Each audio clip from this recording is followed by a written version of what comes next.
Hi and welcome to the Mechanics of Healing. This is part 1E, the nervous system video 2. Today's topic is again the nervous system, and in this video we learn about our body's nervous system that plays an important role in creating electromagnetic impulses that carry messages to other parts of our bodies and brains.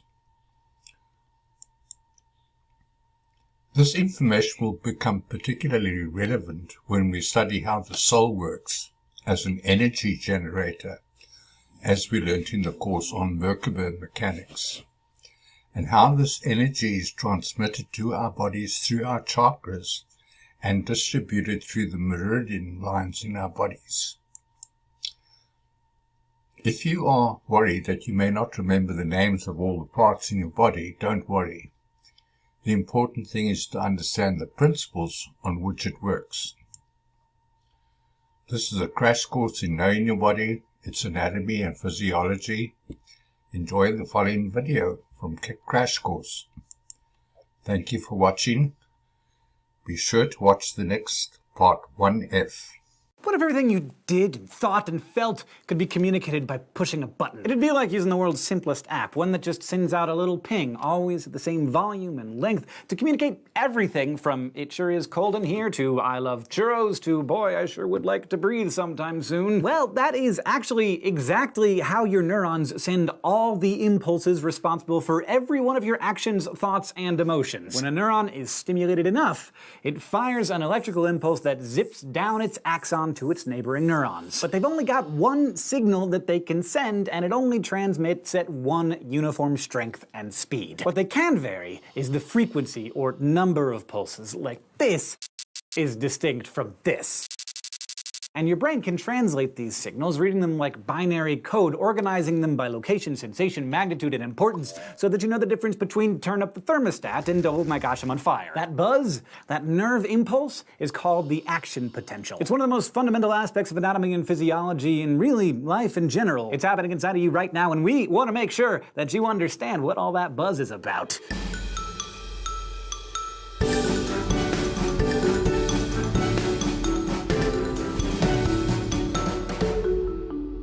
Before we delve into how neurons communicate, we gotta first understand a little bit of our old friend electricity. Basically, think of your body as a sack of batteries. No, I mean, you don't look like a sack of batteries. I'm just saying that your body as a whole is electrically neutral with equal amounts of positive and negative charges floating around, but certain areas are more positively or negatively charged than others. And because opposite charges attract, we need barriers or membranes to keep positive and negative charges separate until we're ready to use the energy that their attraction creates. In other words, we keep them separated to build potential. A battery, just sitting on its own, has both a positive and a negative end, and the potential to release energy, but it doesn't do anything until it's hooked up to a flashlight or a phone or a kid's toy that lets those charges move toward each other, on the way converting electricity into light or sound or children's laughter. In much the same way, each neuron in your body is like its own little battery with its own separated charges. It just needs an event to trigger the action that brings those charges together. If you're thinking that this sounds more like engineering than anatomy, that might not be a bad thing.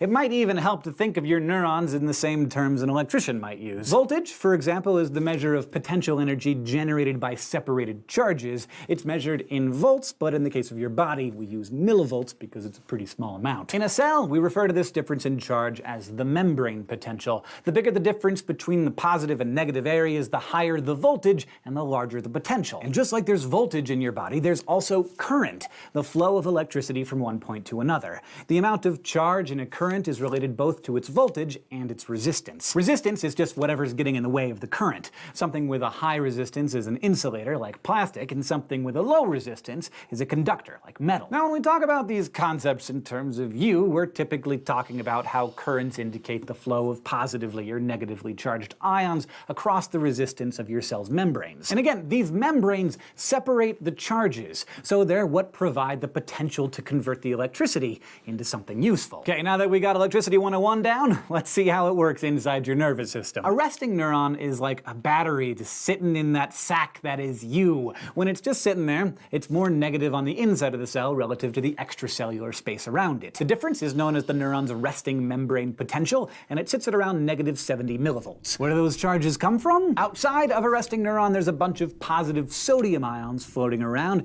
just lingering outside the membrane. Inside, the neuron holds potassium ions that are positive as well, but they're mingled with bigger negatively charged proteins. And since there are more sodium ions outside than there are potassium ions inside, the cell's interior has an overall negative charge. When a neuron has a negative membrane potential like this, it is said to be polarized. Now, these ions didn't just show up in this arrangement on their own. This is all orchestrated by one of the most important bits of machinery in your nervous system, the sodium-potassium pump. This little protein straddles the membrane of the neuron, and there are tons of them all along the axon. For every 2 potassium ions it pumps into the cell, it pumps out 3 sodium ions. This creates a difference in the concentration of sodium and potassium, and a difference in charges, making it more positive outside the neuron. This difference is an electrochemical gradient, and you probably know enough about biology by now to know that nature hates gradients. It wants to even out all of those inequalities in concentration and in charge to restore balance. But the only way to even out that gradient is for the ions to pass across the membrane. Thankfully, the sodium-potassium pump isn't the only way in or out of the cell. The membrane is also riddled with ion channels, large proteins that can provide safe passage across the membrane when their respective gates are open. And these gates open and close for different reasons depending on their structure and purpose. Most are voltage-gated channels, which open at certain membrane potentials and close at others. For example, sodium channels in your neurons like to open around negative 55 millivolts. But some others are ligand-gated channels. They only open up when a specific neurotransmitter like serotonin or a hormone latches onto it. Then we also have mechanically gated channels, which open in response to physically stretching the membrane. In any case, when the gates do open, ions quickly diffuse across that membrane down their electrochemical gradient, evening out the concentrations and running away from other positively charged ions. This movement of ions is the key to all electrical events in neurons, and thus is the force behind every single thing we think, do, and feel. Of course, not all of your body's electrical responses are the same, and neither are the flows of ions going in and out of your neurons. If only a few channels open and only a bit of sodium enters the cell, that causes just a little change in the membrane potential in a localized part of the cell. This is called a graded potential. But in order to send long-distance signals all the way along an axon, you need a bigger change, one big enough to trigger those voltage-gated channels. That is an action potential. And your best bet for making that happen is to depolarize that resting neuron. I mean, cause a big enough change in its membrane potential that it'll trigger the voltage-gated channels to open. It all starts with your neuron sitting there at resting state. All of the ion channels are closed and the inner voltage is resting at negative 70 millivolts. And then something happens. Some environmental stimulus occurs, say like a spider brushes up against a tiny hair on your knee, triggering those sodium channels to open, increasing the charge inside the membrane. Now, the stimulus and the resulting change have to be strong enough to cross a threshold for the true action potential to kick in, and that threshold is about negative 55 millivolts. Remember that number, because this is an all-or-nothing phenomenon. If the stimulus is too weak and the change doesn't hit that level, it's like a false alarm. The neuron just returns to its resting state. But kind of like Doc Brown hitting 1.21 gigawatts in the DeLorean, once it hits that threshold,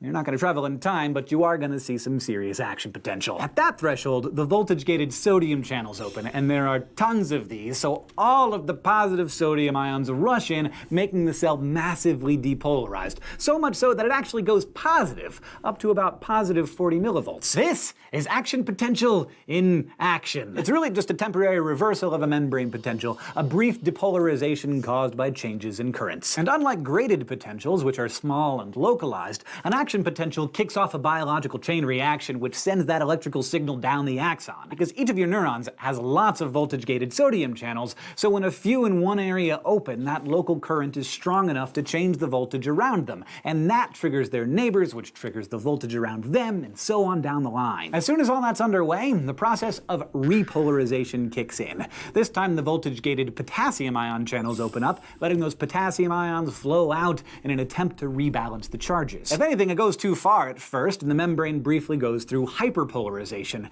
Its voltage drops to negative 75 or so millivolts before all of the gates close and the sodium-potassium pumps take over and bring things back to their resting level. Now, when part of an axon is in the middle of all this and its ion channels are open, it can't respond to any other stimulus, no matter how strong. This is called the refractory period, and it's there to help prevent signals from traveling in both directions down the axon at once. So that is the surprisingly simple app that your nervous system uses to let you experience the world. And because the voltages in this process are always pretty much the same, the initial threshold around negative 55 millivolts and the peak depolarization at 40 millivolts, your neurons only communicate in a single monotone buzz. It doesn't matter if it's a spider on your knee or an elephant, a paper cut or a stab wound, the strength of that action potential is always the same. What does change is the frequency of the buzz. A weak stimulus tends to trigger less frequent action potentials, and that includes if the stimulus is coming from you, like your brain telling your muscles to perform some task. If I need to do something delicate, like pick up an egg, the signal is low frequency. But a more intense signal, like trying to crush a can, increases the frequency of those action potentials to tell your muscles to contract harder, and the message turns into something that you can't ignore. Action potentials also vary by speed or conduction velocity. They're fastest in pathways that govern things like reflexes, for example, but they're slower in places like your glands, guts, and blood vessels. And the factor that affects a neuron's transmission speed the most is whether there's a myelin sheath on its axon. Axons coated in insulating myelin conduct impulses faster than non-myelinated ones, partly because instead of just triggering one channel at a time in a chain reaction, a current can effectively leap from one gap in the myelin to the next. These little gaps are the delightfully named nodes of Ranvier, and this kind of propagation is known as saltatory conduction, from the Latin word for leaping. But what happens when an action potential hits the end of its axon and is ready to do more than leap and jump all the way to another neuron? That you will find out next time. Today, you learned how your body is kind of like a big bag of batteries, and how ion channels in your neurons regulate this electrochemistry to create an action potential from resting state to depolarization to repolarization and a brief bout of hyperpolarization. Thanks for watching, especially to all of our Subbable subscribers who make Crash Course possible for themselves and for everyone else. To find out how you can become a supporter, just go to Subbable.com. This episode was written by Kathleen Yale, the script was edited by Blake DiPestino, and our consultant is Dr. Brandon Jackson. It was directed by Nicholas Jenkins and Michael Aranda, and our graphics team is Thought Cafe. One more thing before you leave. We like Crash Course a lot, and we hope that you like Crash Course a lot, but I kind of feel like Crash Course is only useful for a certain segment of the population. Like, once you get to a certain age, then it's good, and then forever, it can be helpful to people. But younger people, not so much. And so, we are creating Crash Course Kids, hosted by Sabrina Cruz from Nerdy and Quirky. Crash Course Kids will start out focusing on 5th grade science, but we'll keep expanding to other topics as the channel grows. Sabrina will be talking about food chains and gravity and how the sun works and how plants eat and why flamingos are pink and many other topics. Oh, and another note, teachers, you can rest assured that we've got you covered. There will be info about the standards we've used to make sure that we're doing our very best to help you out. So if you are a teacher, or you know a teacher, or you know a child, or you know someone who has a child, or you've ever seen a child, you can tell them to go to youtube.com/crashcoursekids and subscribe, and you can go do that as well if you would find that kind of content useful or interesting.